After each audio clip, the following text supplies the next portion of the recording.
George Friedrich Handel. That is the Baroque composer that we're looking at today.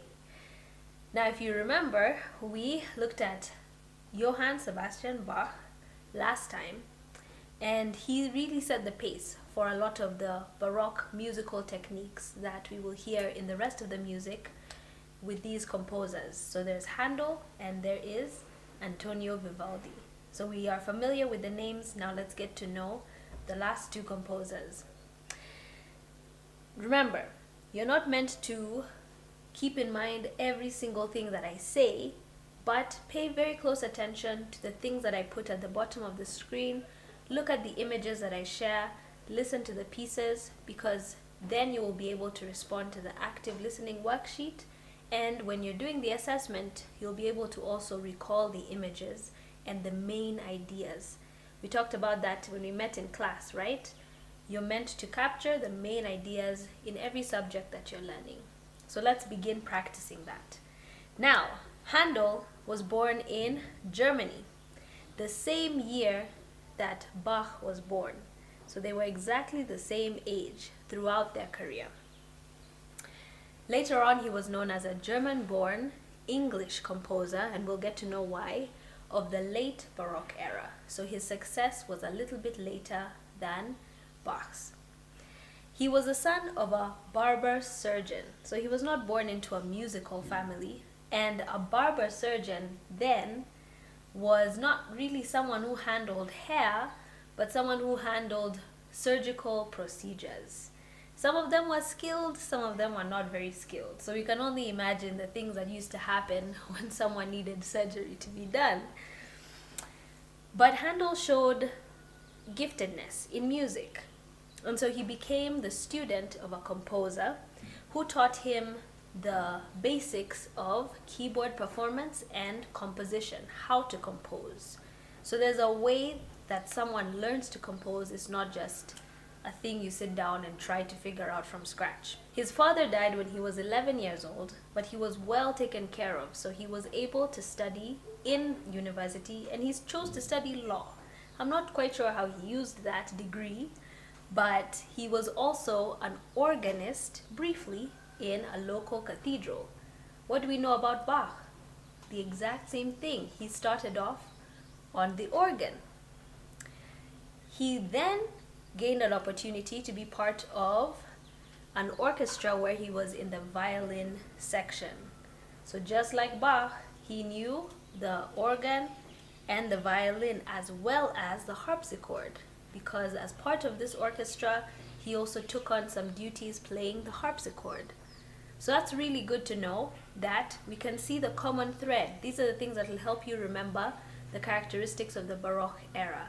These two composers have so far been able to play the organ, the violin, and the harpsichord. These were some key instruments of the time.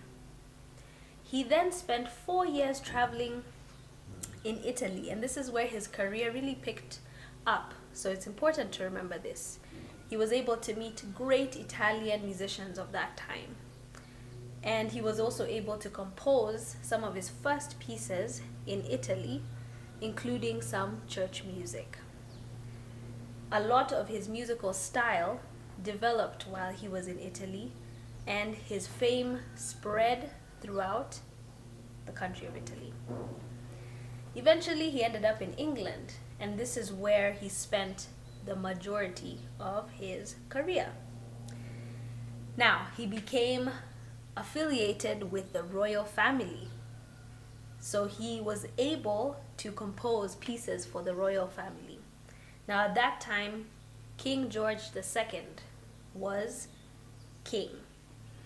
And King George decided he wanted to sail down the River Thames and have all his subjects be in awe of him as he sailed down the river.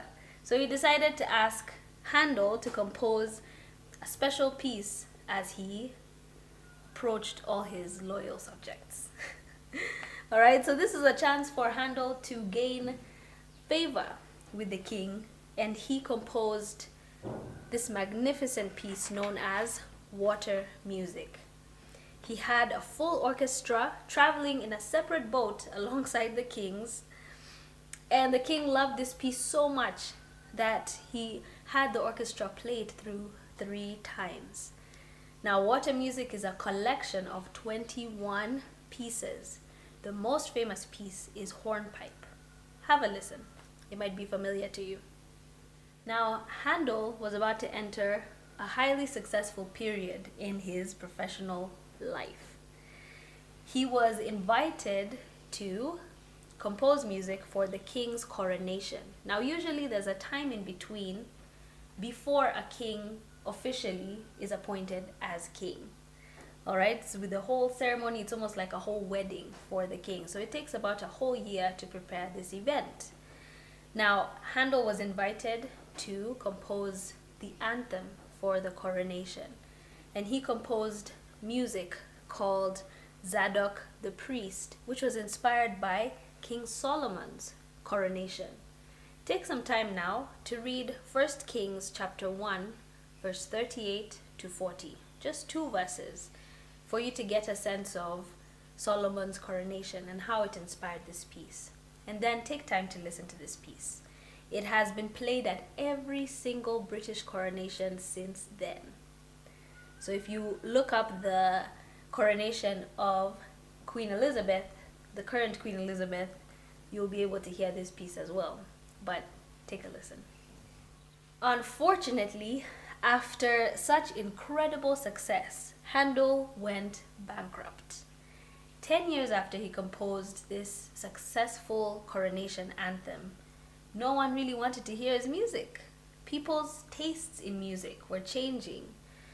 And so it got so bad that he had no money. He had no money left, and he almost quit.